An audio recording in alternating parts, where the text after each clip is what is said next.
अस्सलाम वालेकुम dear students. I hope आप सभी ठीक होंगे। आपको पता है क्लास 10th के बच्चों की बहुत ज्यादा डिमांड थी कि हम डाइजेस्टिव सिस्टम को आज के इस लेक्चर में डील करेंगे। आज के इस लेक्चर में बेटे ह्यूमन डाइजेस्टिव सिस्टम को हम पढ़ने जा रहे हैं। आपने पढ़ा होगा या सुना होगा कि डाइजेस्टिव सिस्टम जो है ये एक ऐसा सिस्टम होता है जो भी हम फूड कंज्यूम करते हैं। इस सिस्टम का काम क्या है? What is the role of digestive system in our body? ये हमारी बॉडी के अंदर कॉम्प्लेक्स फूड को सिंपलर सबस्टेंसेस में ब्रेक करता है। वही काम है हमारे डाइजेस्टिव सिस्टम का। तो आज इसी डाइजेस्टिव सिस्टम के रिलेटेड हम बात करने वाले हैं कि डाइजेस्टिव सिस्टम जो है इसमें जो प्रोसेस है, किस तरह से डाइजेशन का प्रोसेस हमारी बॉडी में होता है, किस तरह से या कौन से ऑर्गन्स हमारी इस डाइजेस्टिव सिस्टम में इंक्लूड किए गए हैं। जैसे आप यहां देख सकते हैं कि ये हमारा डाइजेस्टिव सिस्टम ही है। जो डाइजेस्टिव सिस्टम है, सबसे पहले अगर बात करें, पहले डाइजेशन प्रोसेस समझो बेटे, डाइजेशन प्रोसेस क्या होता है। उसके बाद हम डाइजेस्टिव सिस्टम को भी पढ़ने वाले हैं।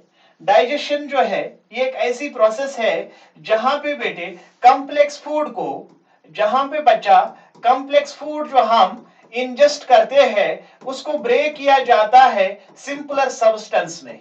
जहां पे एक कॉम्प्लेक्स फूड जो है उसको सिंपलर सब्सटेंसेस में ब्रेक किया जाता है, उस प्रोसेस को हम डाइजेशन कहते हैं।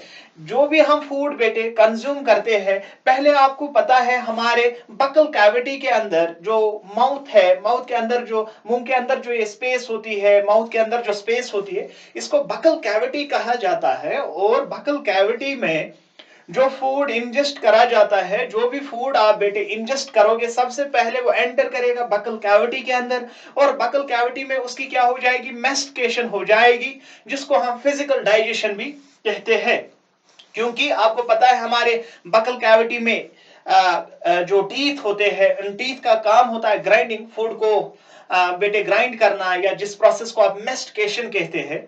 और मैस्टिकेशन के बाद, ग्राइंडिंग के बाद जो ये फूड है ये सिंपलर सबस्टेंसेस में कन्वर्ट होता है। उसके बाद एंजाइमेटिक डाइजेशन हो जाएगी, लेकिन वो हम बाद में देखेंगे। लेकिन यहां पे आपने समझना है कि डाइजेशन जो है ये एक ऐसा प्रोसेस है जहां पे एक इंडिविजुअल कॉम्प्लेक्स फूड को सिंपलर मॉलिक्यूल्स में ब्रेक करता है, और इसी प्रोसेस को बेटे डाइजेशन कहा जाता है। आपको एग्जाम में अगर पूछा जाएगा बेटे, क्लास 10th वालों की बात हो रही है यहाँ पे, digestion is a process in which complex food is broken down into simpler molecules, whether physical digestion हो या chemical digestion हो, वो हम आगे देखेंगे। physical digestion क्या होती है और chemical digestion क्या होती है। जो डाइजेशन है, अब हमें यहाँ पे बेटे पहले डाइजेस्टिव सिस्टम के रिलेटेड बात करनी है कि ये डाइजेस्टिव सिस्टम क्या होता है, इसमें कौन से ऑर्गन्स प्रेजेंट होते हैं। हम बात करेंगे बेटे आज ह्यूमन डाइजेस्टिव सिस्टम की। Human digestive system, okay. जो ये ह्यूमन डाइजेस्टिव सिस्टम होता है, यहां पे आपको बेटे नजर आ रहा है ह्यूमन डाइजेस्टिव सिस्टम। हमने इसको यूजुअली दो हिस्सों में डिवाइड किया है, दो पार्ट्स में डिवाइड किया है डाइजेस्टिव सिस्टम को। एक है बेटे एलिमेंट्री कैनाल, एक है एलिमेंट्री कैनाल और digestive glands, associated digestive glands. हमारे पास क्या क्या चीज है बच्चा? हमारे पास एलिमेंट्री कैनाल है और डाइजेस्टिव ग्लैंड्स होते हैं।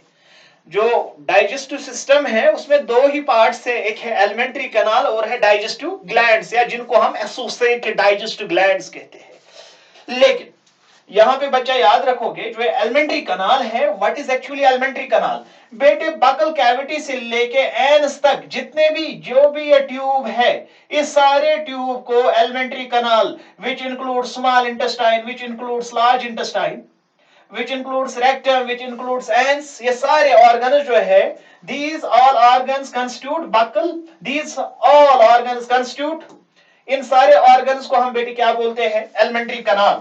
आप बोलेंगे जो elementary canal है, it includes, इसमें कौन कौन से organ include किए गए हैं? It includes organs from mouth to anus, mouth से लेके एंस तक जितने भी ऑर्गन्स आते हैं उसको हम बेटे एलिमेंट्री कनाल कहते हैं। जो ही बेटे आपने डाइजेस्टिव सिस्टम को पढ़ना है, सबसे पहले आप याद रखोगे ह्यूमन डाइजेस्टिव सिस्टम में एक पार्ट आता है जिसको हम एलिमेंट्री कनाल कहते हैं। एलिमेंट्री कनाल क्या है बेटे? एलिमेंट्री कनाल होता है बकल कैविटी से लेके एंस तक जितने भी ऑर्गन्स आते हैं, जितना भी जो हमारे पास एक काइंड ऑफ ट्यूब होता है, ट्यूब लाइक स्ट्रक्चर होता है, उसी को हम एलिमेंट्री कनाल कहते हैं। और एलिमेंट्री कनाल के साथ हमारी डाइजेशन प्रोसेस को फैसिलिटेट करने के लिए, हमारा डाइजेशन प्रोसेस तब तक होगा ही नहीं जब तक ना एंजाइम्स एक्टिवेट हो जाएंगे, जब तक ना उस फूड के ऊपर एंजाइम एक्ट करेगा। एंजाइम ने अगर एक्ट नहीं किया, एंजाइमेटिक एक्टिविटी अगर नहीं हुई तो कोई डाइजेशन नहीं हो जाएगी। तो हमारे पास एंजाइम्स का एक इंपॉर्टेंट रोल होता है, एंजाइम्स का एक इंपॉर्टेंट योगदान होता है। और डाइजेस्टिव ग्लैंड्स क्या है? ये ऐसे ग्लैंड्स होते हैं। ग्लैंड का मतलब क्या है?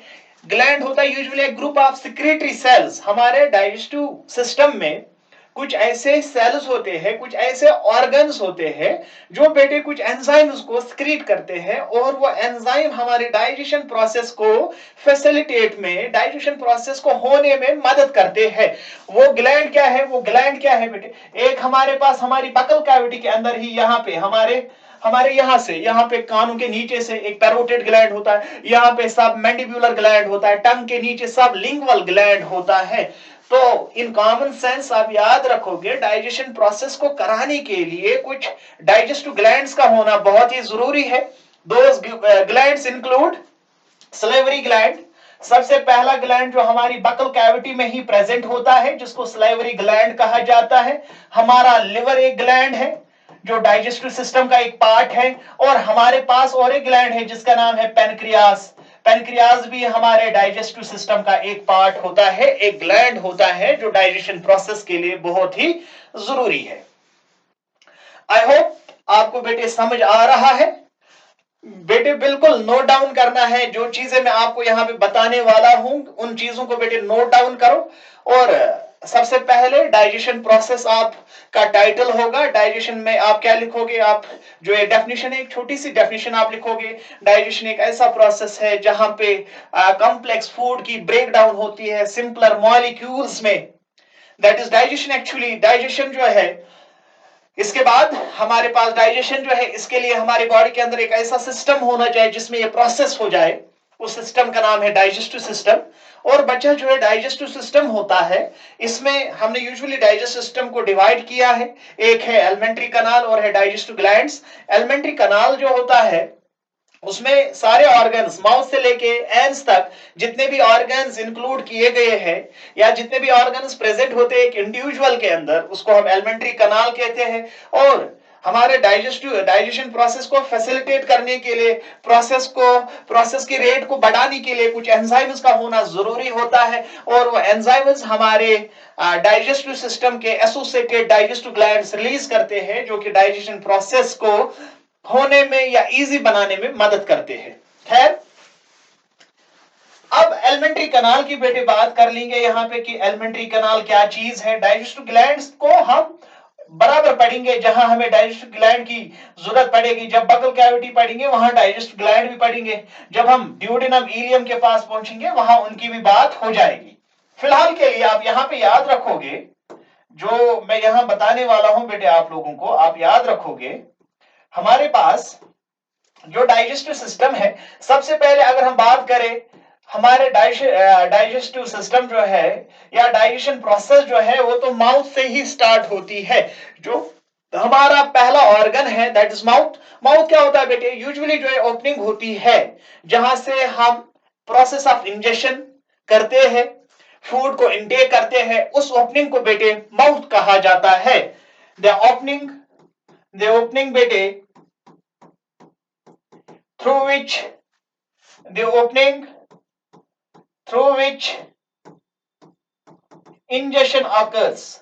ये एक ऐसी प्रोसेस है, ये एक ऐसी ओपनिंग है जहां से इंजेशन होती है। The process through which ingestion occurs, उस ओपनिंग को बेटे माउथ कहा जाता है।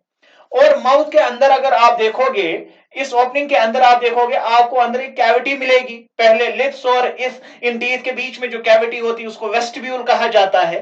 वेस्टिब्यूल के अंदर आपको टीथ मिलेंगे और टीथ के अंदर आपको बेटे एक वेल डिफाइंड कैविटी मिलती है, जिस कैविटी को हम ओरल कैविटी या बकल कैविटी कहते हैं। इसके बाद क्या याद रखोगे बेटे, हमारे माउथ के अंदर एक कैविटी होती है जिसको बकल कैविटी कहा जाता है। बकल कैविटी एक ऐसी कैविटी है जो बेटे बनी है किस चीज के लिए, फूड के लिए, जहां इंजेक्शन होता है, जहां एक्चुअली इंजेक्शन होता है। और उसी कैविटी के अंदर कुछ पास में साइड्स में ग्लैंड्स होते हैं जो कि सलाइवा को रिलीज करते हैं, और वो सलाइवा भी बकल कैविटी के अंदर ही स्क्रीट होता है या कलेक्ट होता है। The cavity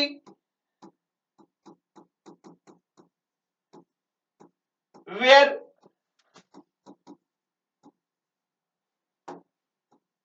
food is ingested, जहां पे बेटे फूड को इंजेस्ट करा जाता है। वेयर फूड इज इंजेस्टेड, जहां पे बेटे फूड को इंजेस्ट कराया जाएगा, उस कैविटी को हम बकल कैविटी कहते हैं। और इसी बकल कैविटी के आसपास आप देखोगे क्या चीज प्रेजेंट होता है बेटे, हमारी बकल कैविटी में आप टंग देखोगे, आप टीथ देखोगे। सबसे पहले याद रखोगे बेटे माउथ, इस ओपनिंग को माउथ बोलते हैं जहां से बेटे इंजेक्शन होता है। इस माउथ के अंदर एक कैविटी होती है जिस कैविटी का नाम है बकल कैविटी। इस बकल कैविटी में जो भी फूड आप इंजेस्ट करोगे वो तो इसी बकल कैविटी के अंदर ही रहता है। उसके बाद फर्दर प्रोसेसेस तो बकल कैविटी में ही होते हैं। बकल कैविटी के अंदर कुछ और चीजें प्रेजेंट होती है, लाइक हमारी इस बकल कैविटी में टीथ प्रेजेंट है। हमारी इस बकल कैविटी के अपर रूफ को हम हमारे इस बकल कैविटी के अपर रूफ को हम क्या बोलते हैं, पैलेट बोलते हैं। बकल कैविटी के अपर रूफ को बेटे पैलेट कहा जाता है। याद रखो बच्चा, याद रखो बच्चा, ये क्वेश्चन जो है बोर्ड के लिए बहुत इंपॉर्टेंट है, और यहां पे कुछ थोड़े से हम हायर चीजों को भी पढ़ेंगे, ठीक है। देखो भाई, हमारे पास बकल कैविटी है, बकल कैविटी के अंदर टीथ प्रेजेंट होता है, बकल कैविटी के अंदर टंग प्रेजेंट होता है, और बकल कैविटी के upper roof, the roof of buccal cavity, buccal cavity के रूफ को हम क्या बोलते हैं, बकल कैविटी के रूफ को बोला जाता है पैलेट। जो पैलेट होता है मतलब जो अपर वाला साइड, हमारे टंग का अपोजिट वाला हिस्सा, उसको पैलेट बोला जाता है। अगर आप पहले टंग से उसको टच करेंगे आगे आपको हार्ड पैलेट मिलेगा, थोड़ा पीछे आप टंग को घुमाएंगे तो आपको सॉफ्ट पैलेट मिलेगा। इस रूफ को पैलेट बोलते हैं। इसी पैलेट में दो पार्ट्स आएंगे, एक आगे वाले को हार्ड पैलेट बोला जाता है, और पीछे जो पैलेट है उसको सॉफ्ट पैलेट बोला जाता है, ठीक है। अब टीथ की पहले बात करेंगे और टंग की बात हो जाएगी। देखो बेटे, जो टीथ होते हैं यूजुअली आपको पता है ह्यूमंस के अंदर कितने टीथ होते हैं। अगर हम ह्यूमंस की बात करें तो ह्यूमंस में बेटे 32 टीथ होते हैं।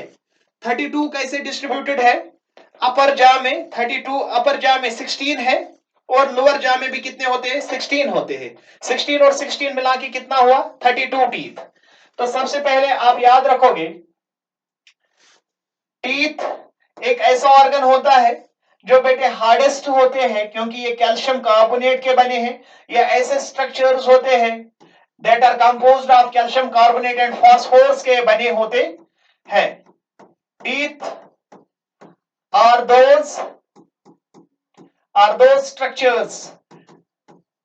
those structures बेटे that are composed of calcium carbonate and phosphorus। हमारे टीथ में बेटे कैल्शियम कार्बोनेट और फास्फोरस प्रेजेंट होता है, जिसकी वजह से हमारे टीथ जो है ये काफी ज्यादा स्ट्रांग होते हैं, हार्ड होते हैं, रिजिड होते हैं। अगर बेटे किसी टीथ का आप टोटल नंबर ऑफ टीथ कितना है हमारी बकल कैविटी में, ह्यूमंस की अगर बात करें, देखो भाई ह्यूमंस में कितने टीथ होते हैं, अपर जा में 16 होते हैं, लोअर जा में 16 होते हैं, टोटल में कितने हुए 32। और इन्हीं 32 को हम रिप्रेजेंट करते हैं 2 1 2 3 2 1 2 3 into 2, यानी हमारे अपर जा में 2 इंसिजर है, हमारे अपर जा में 2 into 2 हो गया 4 इंसिजर है, 2 into 1 हो गया 2 कैनाइन है। आप देख सकते हैं ना, यहाँ पे हमारे पास ये जो आगे वाले टीथ होते हैं इनको इंसिजर कहा जाता है, इन वाले टीथ को कैनाइन कहा जाता है। अपर जा में 2 कैनाइन है, 4 इंसिजर है। इसी तरह से फिर क्या है, 2 into 2 हो गए 2 और 4, हमारे पास यहाँ से 2 प्रीमोलर है, यहाँ से 2 प्रीमोलर है। फिर है मोलर कितने, अपर जा में यहाँ से 3 मोलर है, यहाँ से 3 मोलर है, वो हो गए 6, 6 और 4 हो गए 10, 10 2 12, 12 और 4 कितने हो गए 16, 16। अपर जा में 16 है और लोअर जा में 16 है, आप गिन भी सकते हैं।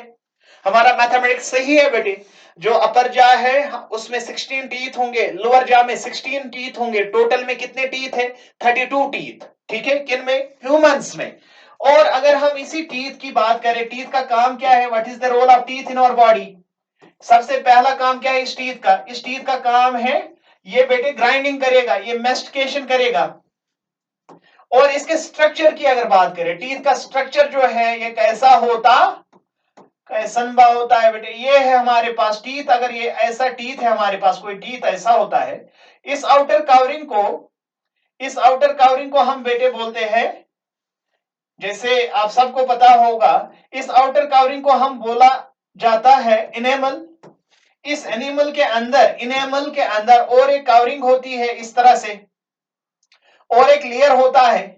उस लेयर को क्या बोला जाता है बेटे, उस लेयर को बोला जाता है, आप सब बच्चों को पता होगा, इस लेयर को बोला जाता है डेंटाइन।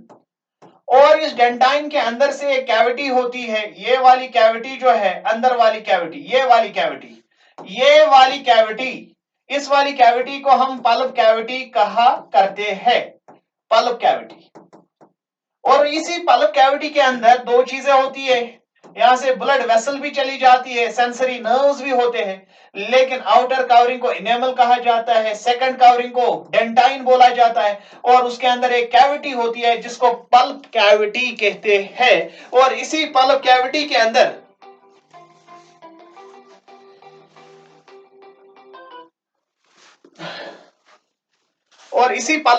अंदर क्या चीज प्रेजेंट होता है, इसी पल्प कैविटी के अंदर सेंसरी नर्व्स भी होती है, ब्लड वेसल्स भी होती है। जो ही आप किसी दांत को एक्सट्रैक्ट करते हैं ना, ब्लड ब्लीडिंग तो हो जाती है। क्यों ब्लीडिंग हो जाती है, क्योंकि पल्प कैविटी के अंदर ब्लड वेसल्स प्रेजेंट होती है। जो ही आपने दांत को निकाला, वो ब्लड वेसल्स जो है कट हो जाती है। अब कभी कभारी दांत में इन्फेक्शन हो जाता है, वो इन्फेक्शन की वजह से हमें बड़ा दर्द फील होता है। वो दर्द किस वजह से फील होता है, क्योंकि हमारी इस दांत में कुछ सेंसरी नर्व्स भी प्रेजेंट होती है। क्या होती है बेटे, सेंसरी नर्व्स। और वो सेंसरी नर्व्स क्यों जरूरी है, हमारे दांत की सेंसेशन का होना बहुत जरूरी है। और वो सेंसरी नर्व्स नहीं ना होंगे तो हमारा दांत कैसे काम करेगा। दांत की, टीथ की फंक्शंस परफॉर्म कराने के लिए इन नर्व्स का भी होना बहुत ही जरूरी है। तो अब आप याद रखोगे, हमारे पास पल्प कैविटी है, पल्प कैविटी एक अंदर वाली कैविटी होती है जिसमें ब्लड वेसल्स भी होती है, जिसमें सेंसरी नर्व्स भी होती है। इसी तरह से टीथ के आउटर कवरिंग को एनेमल कहा जाता है, और इस एनेमल बनाने वाले सेल्स को हम एमिलोब्लास्ट कहते हैं। जो हमारी बॉडी के अंदर कोई सेल्स होती है, हमारे दांतों में सेल्स होती है जो इनेमल को बनाती है, उन सेल्स को एमिलोब्लास्ट कहा जाता है।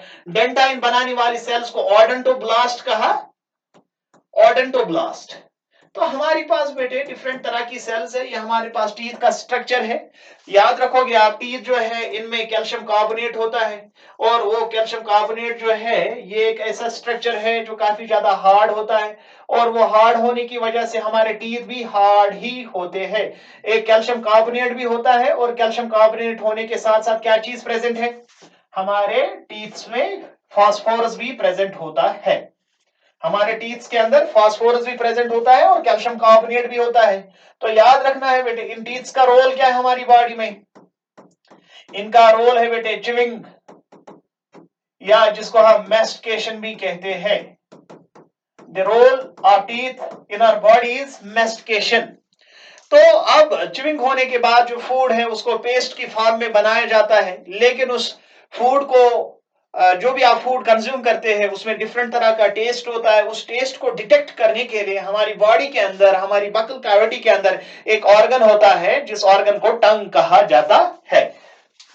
टीथ का तो आपको समझ आ गया है। सबसे बड़ी चीज जो है आपको याद रखनी है, हमारे पास 32 टीथ होते हैं। दूसरा पॉइंट आप याद रखोगे, कैल्शियम कार्बोनेट के बने हैं टीथ जो है, ये कैल्शियम कार्बोनेट के बने हैं। याद रखना है आपने बेटे, हमारे पास इंसिजर होते हैं, कैनाइन होते हैं, प्रीमोलर होते हैं और मोलर होते हैं। अपर जॉ में 16 होते हैं, लोअर जॉ में 16 टीथ होते हैं। इनका काम है मैस्टिकेशन या ग्राइंडिंग या बाइटिंग वगैरह, चिविंग हमारे टीथ का काम होता है। और इनमें कैल्शियम कार्बोनेट होता है। आउटर कवरिंग को इनेमल कहते हैं, याद रखोगे बेटे, आउटर कवरिंग को इनेमल कहा जाता है। उसके नीचे जो कवरिंग होती है उसको डेंटाइन, लेयर जो होता है उसको डेंटाइन बोलते हैं। और डेंटाइन के बाद जो है एक कैविटी होती है जिसको पल्प कैविटी कहते हैं।